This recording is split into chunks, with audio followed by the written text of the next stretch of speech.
Caros cursistas, sejam bem-vindos a essa videoaula.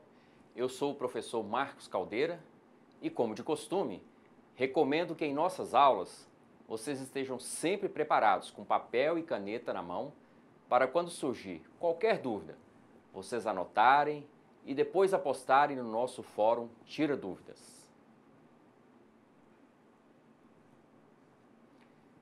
Esta é a disciplina Gestão Logística do curso de pós-graduação em Gestão Pública do Instituto Federal do Norte de Minas. Lembre-se que, além de assistir a essa videoaula, é muito importante estudar com dedicação o conteúdo do livro didático e realizar as atividades disponíveis na sala virtual.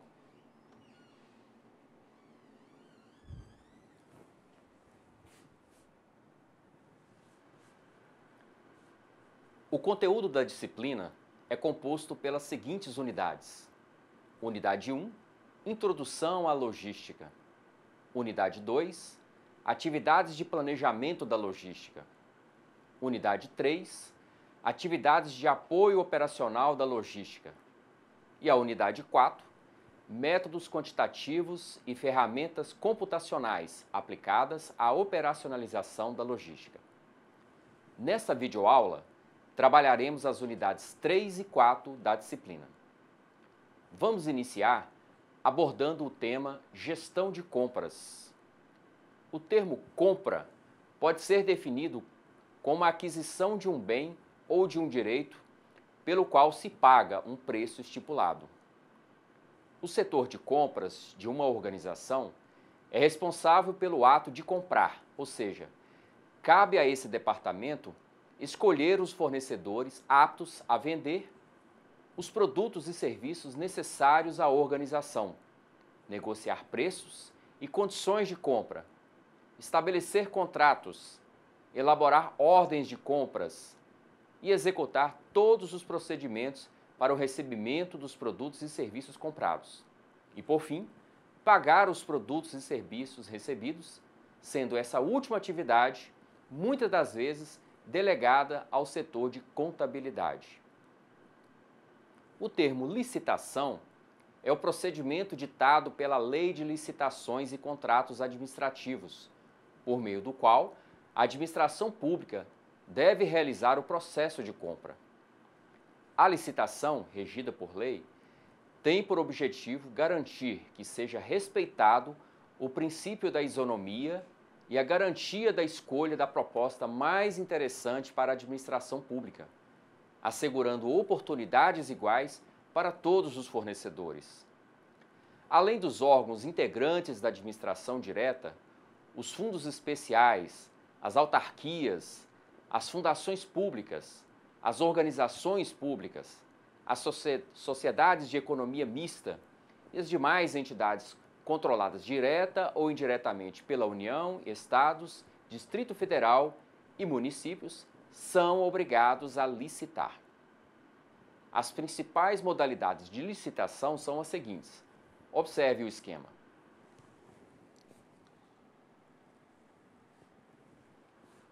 Modalidades de licitação. A concorrência para aquisição ou alienação de imóveis e aquisições internacionais. Qualquer interessado poderá participar dessa modalidade desde que cumpra as exigências descritas no edital. A tomada de preços. A participação é limitada aos fornecedores cadastrados ou que atendam a todas as condições exigidas para cadastro até o terceiro dia anterior à data do recebimento da proposta, observada a necessária qualificação. Já o convite, não existe edital nessa modalidade. É emitida e enviada uma carta convite aos fornecedores escolhidos. O processo é aberto para os interessados, cadastrados ou não, escolhidos ou convidados em número mínimo de 3. E o pregão, que é a modalidade aplicável à aquisição de bens e serviços comuns, já explicados anteriormente. A disputa pelo fornecimento é feita por meio de propostas e lances em sessão pública, conduzida pelo pregoeiro e por sua equipe. Os valores ofertados descrevem a cada rodada, sendo proclamado o vencedor aquele que ofertar o material ou serviço pelo menor valor. Já o pregão eletrônico tem o mesmo formato do pregão convencional, porém, utilizando recursos da tecnologia da informação. A licitação dispensável é a modalidade em que a lei permite, para casos muito específicos e listados em lei, que não seja obrigatória a realização de licitação. A lei dispensa a licitação por considerar que o valor de contratação não compensa os custos da administração pública com o procedimento licitatório. Essa dispensa, por valor, não pode ultrapassar 10% do limite previsto para a modalidade convite. Essa regra é válida para os seguintes casos. Observe o que segue.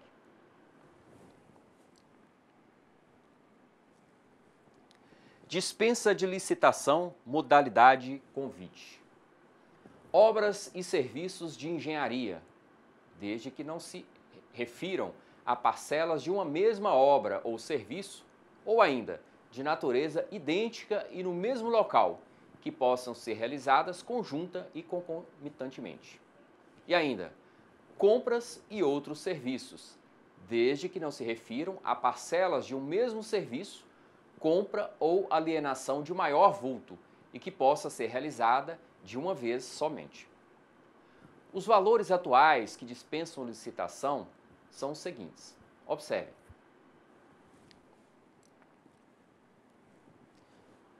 Obras e serviços de engenharia, até R$15 mil. E compras e outros serviços, até R$8 mil. Quando a contratação for efetuada por sociedades de economia mista e por organizações públicas, além de autarquias e fundações qualificadas como agências executivas, os valores são os seguintes. Observem.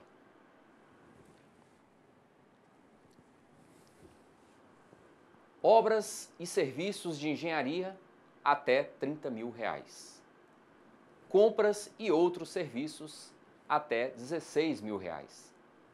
Nos casos de compra e outros serviços, nos valores de até R$8 mil ou de até R$16 mil, as unidades gestoras integrantes do Serviço de Serviços Gerais deverão adotar o sistema de cotação eletrônica preferencialmente e outros casos previstos em lei. A lei veda terminantemente o fracionamento de despesas para a adoção de dispensa de licitação ou modalidade de licitação menos rigorosa que a determinada para a totalidade do valor do objeto a ser licitado. Diante do que você viu na sessão anterior sobre modalidades de licitação, já parou para pensar sobre o que deve ser levado em conta na escolha da modalidade? Vamos ver isso agora. A escolha das modalidades de licitação, concorrência, tomada de preços, convite, pregão e pregão eletrônico é definida pelos seguintes limites financeiros. Prestem atenção.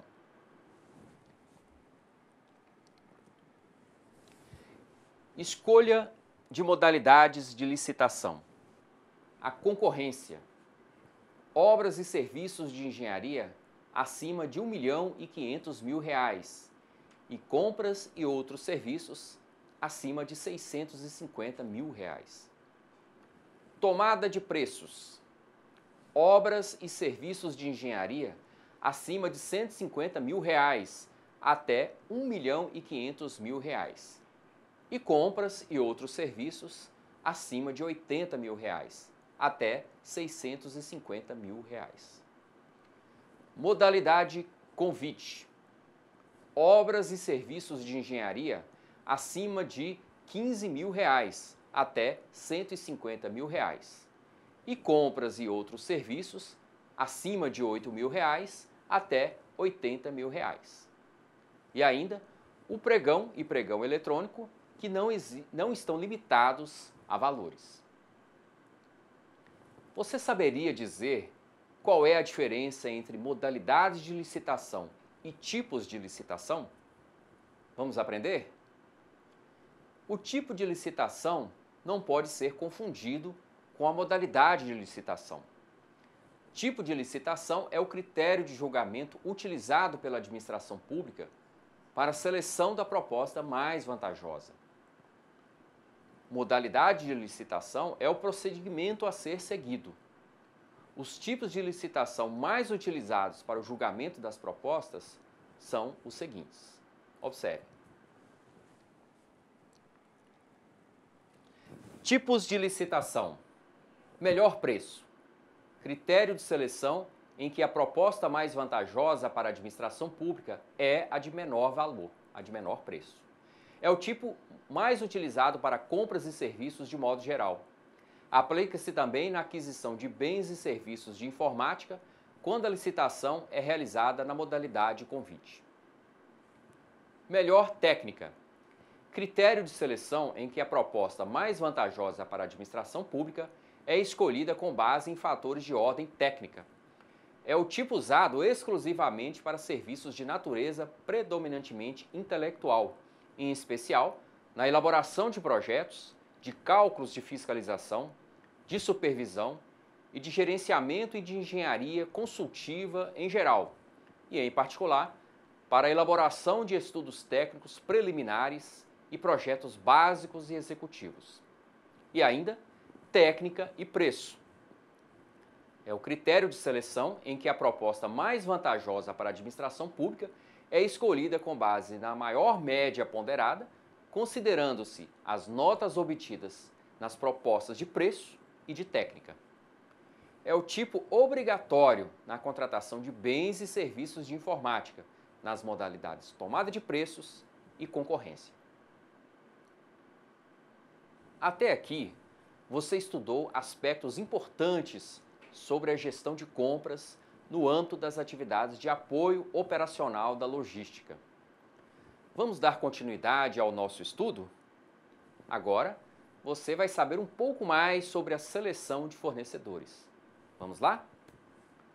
Podemos definir fornecedor como sendo a organização que fabrica ou negocia algum produto e ou serviço necessários para o setor produtivo ou para o setor administrativo de outra organização e que, por meio do processo de compra, estabelecem contratos de fornecimento e ou parceria, para que esse fornecedor passe a entregar o produto e ou serviço nos prazos acordados nesses contratos.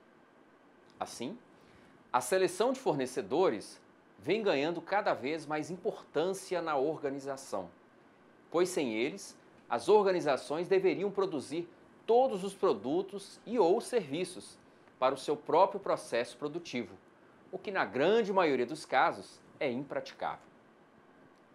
Nos primórdios, fornecedor bom passou rápido. Volta ali nos primórdios. Passou rápido. Volta mais um pouquinho, que eu vou começar. Isso. Vamos lá? Nos primórdios, fornecedor bom era aquele que atendia aos seguintes critérios: menor preço final, qualidade de acordo com o solicitado e rapidez na entrega do produto. Mas esse cenário vem mudando. Para a seleção de fornecedores, além dos 3 critérios já citados, são utilizados outros critérios que ampliam os anteriores. Esses critérios são os seguintes. Observem. Seleção de fornecedores.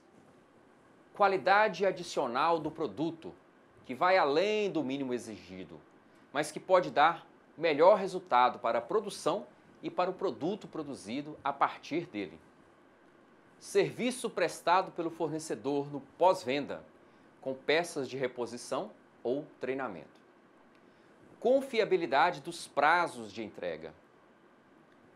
Custo logístico. Capacidade de manter frequências regulares em tempos mais curtos de entregas. Flexibilidade do fornecedor em se adaptar rapidamente à dinâmica das mudanças em que a organização sofre.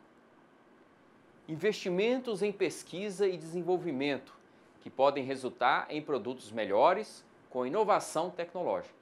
E ainda, a saúde financeira do fornecedor, visando parcerias de longo prazo. Além dos critérios citados, destacamos mais dois em função da formação de cadeias de suprimentos de longo prazo, duradouras. São eles: a capacidade produtiva e a localização do fornecedor.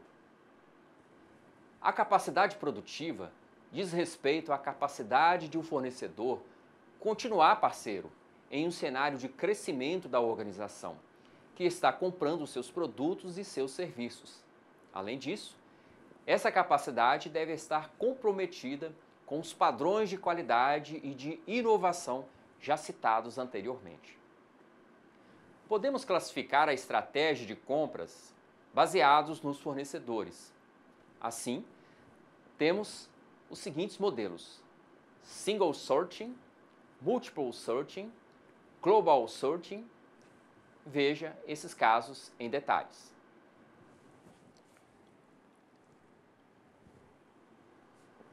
A estratégia denominada Single Sourcing ocorre quando a organização opta por trabalhar com fornecedores exclusivos para um determinado produto ou vários produtos. Já na estratégia Multiple Sourcing, a organização faz a opção por trabalhar com vários fornecedores para um mesmo produto, com uma rede constituída de poucos fornecedores diretos, de primeiro nível, e uma base maior de fornecedores indiretos, que fornecem para os seus fornecedores, de segundo e terceiro níveis.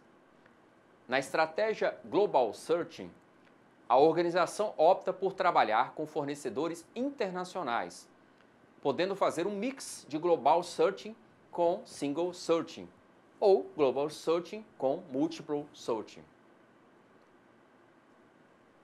Caberá ao setor de compras analisar as vantagens e desvantagens de cada um dos modelos e fazer a opção que melhor atender à formação da cadeia de suprimentos que a organização pretende selecionar, podendo utilizar todas as estratégias apresentadas, compondo-as para cada item que necessitar.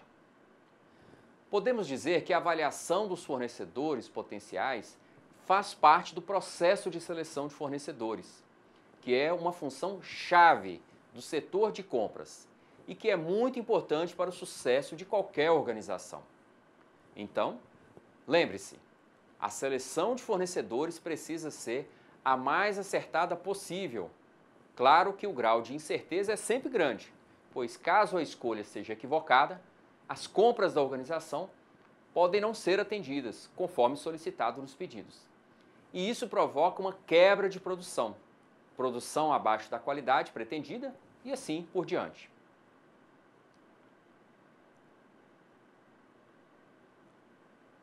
Vale ressaltar que no serviço público, os critérios para a escolha de fornecedores são de difícil aplicação, pois a legislação referente à licitação é bastante rígida quanto às questões de escolha de fornecedores.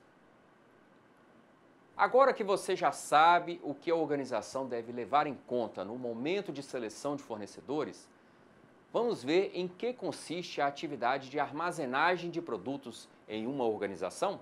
Vamos lá?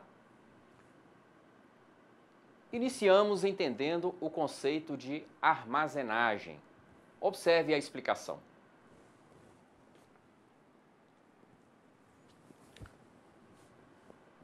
Armazenagem diz respeito à administração do espaço necessário para manter os estoques dos produtos da organização.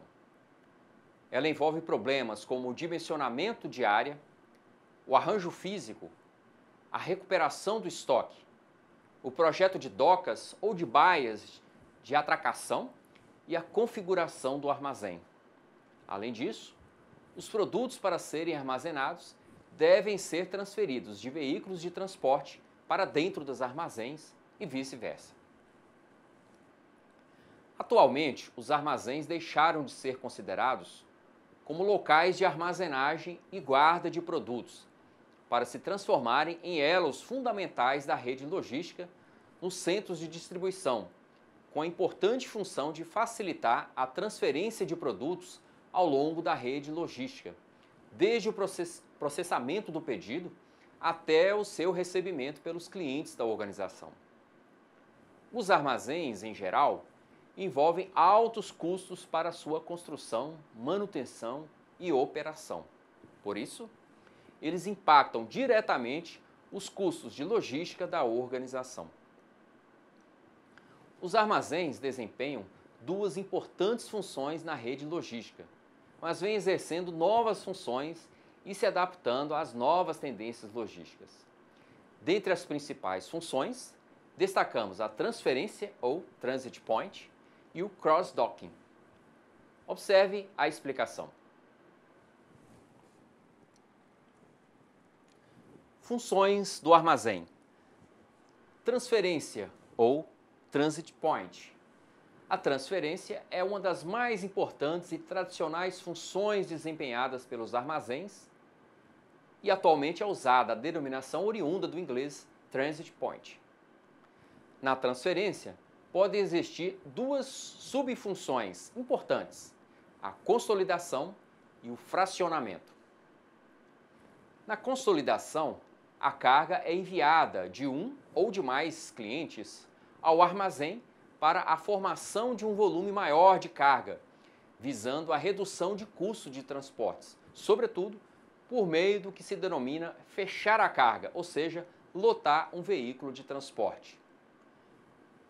Já como exemplo de fracionamento, podemos citar o caso de uma importadora de produtos, que remete a carga consolidada ao armazém fechada para um veículo de um transporte e no armazém, normalmente mais perto dos principais clientes, a carga é fracionada e despachada para os clientes em veículos menores. No cross-docking, existem diversos fornecedores produzindo diferentes produtos para serem enviados ao armazém de cross-docking.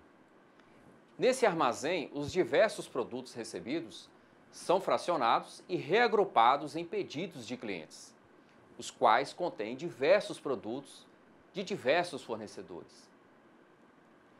A grande diferença desse tipo de armazém é que as cargas não ficam armazenadas nele. Todo o processo de recebimento dos produtos de todos os fornecedores se dá à seguinte ordem. Os produtos são recebidos, fracionados, reagrupados e despachados para os clientes ao mesmo tempo, não gerando assim estoque no armazém. A grande dificuldade desse tipo de armazém é sincronizar a chegada de carga de todos os fornecedores para atender a todos os pedidos dos clientes. Outro conceito muito importante no estudo da logística é o almoxarifado. Você sabe o que é um almoxarifado? Observe a explicação. O almoxarifado pode ser definido como sendo um espaço reservado para a guarda e manutenção de materiais em estado perfeito, podendo ser coberto ou não, porém adequado à natureza dos produtos ali depositados. Deve responder por toda a entrada e a saída de qualquer material do estoque, mantendo os registros de todas as movimentações. Uma rotina muito importante no trabalho da logística é o inventário. Vamos entender o que é o inventário. Observe.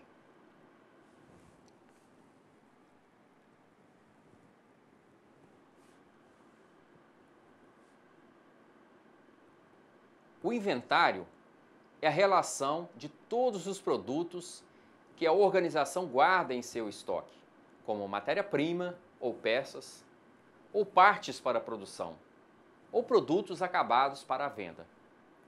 Dessa forma, o inventário, no conceito de logística, é o levantamento de todos esses produtos e a localização de onde eles se encontram. A manutenção da informação é uma função vital dentro da logística, pois todas as informações que envolvem o processo logístico devem ser trocadas de forma segura e rápida. Mas é importante não confundirmos manutenção da informação com sistemas de computador, uma vez que o computador é hoje o maior aliado dessa atividade. e sem ele seria impossível movimentar globalmente tantas informações. Para entender manutenção da informação, primeiramente você deve lembrar que informação é um dado bruto. E esse dado é manipulado em tempo adequado para ser usado por alguém que tenha necessidade dele. No entanto, a informatização não é tão fácil como se apregoa em todos os lugares. As maiores dificuldades na informatização da organização são as seguintes. Observe. Dificuldades da informatização. O desconhecimento dos processos da organização. A organização não possuir procedimentos padronizados. A falta de investimento em tecnologia da informação, ou TI. Imaginar que apenas a tecnologia da informação pode melhorar a organização e nada mais precisa ser feito. E ainda, os custos de informatização ainda serem altos para as pequenas e médias organizações. Você sabia que o processo de decisão em uma organização pode ser realizado por intermédio de duas abordagens, a abordagem qualitativa e a abordagem quantitativa? Na abordagem qualitativa, o administrador toma a decisão em função de sua experiência e, algumas vezes, ele se vale de informações. Já na abordagem quantitativa, o administrador busca métodos quantitativos para resolver problemas maiores e mais complexos, sob uma ótica mais científica, com base em resultados numéricos, os quais apontam para a decisão do problema. Os problemas de logística podem ser resolvidos pelas duas abordagens, tanto qualitativas quanto as quantitativas. Passaremos agora a estudar alguns dos métodos mais importantes de métodos quantitativos. Dentre eles, destacamos os seguintes. Observem a seguir. Métodos quantitativos. A programação linear. Os problemas de programação linear têm por objetivo buscar a distribuição ou o uso mais eficiente de recursos normalmente limitados, visando alcançar a maximização de resultados, usualmente lucro, ou a minimização de resultado, usualmente custo. Os métodos de previsão de demanda têm por objetivo tratar os dados históricos de demanda e fazer, com base nesses dados, uma previsão de como será o comportamento da demanda no futuro. Já no problema de roteirização ou roteamento, são definidos pontos de oferta e ou demanda, como cidades, localidades, depósitos, que possuam respectivamente uma demanda a oferecer e ou a receber de um ou mais produtos, as cargas. Além disso, são especificadas as possíveis ligações, distâncias, tempos entre esses determinados pontos. Além disso, utilizamos métodos quantitativos e modelos matemáticos para decidir sobre a localização de menor custo para a instalação da organização, ou armazém ou qualquer outra facilidade. Para todos esses métodos quantitativos, existem diversos tipos de softwares. Essa última frase, vamos lá. Para todos esses métodos quantitativos, existem diversos tipos de softwares, sendo que a maioria dos problemas de logística podem ser resolvidos com a utilização do software Microsoft Excel, com a extensão denominado Solver. Em nosso livro didático, você encontrará diversos exemplos práticos de utilização do software Microsoft Excel e a extensão Solver para a solução de problemas de logística. Acesse o material e confira. E assim, encerramos esta videoaula que abordou as unidades 3 e 4 do nosso conteúdo programático. Como já falamos, vocês deverão estudar o livro didático e fazer com disciplina os exercícios de aprendizagem. E ainda, participar dos nossos fóruns de debate para interagir e trocar ideias com seus colegas, com o professor e o tutor do curso. E lembre-se, sempre que precisarem, utilizem o nosso fórum Tira Dúvidas. Então, vamos lá. Bons estudos, um abraço e muito sucesso a todos.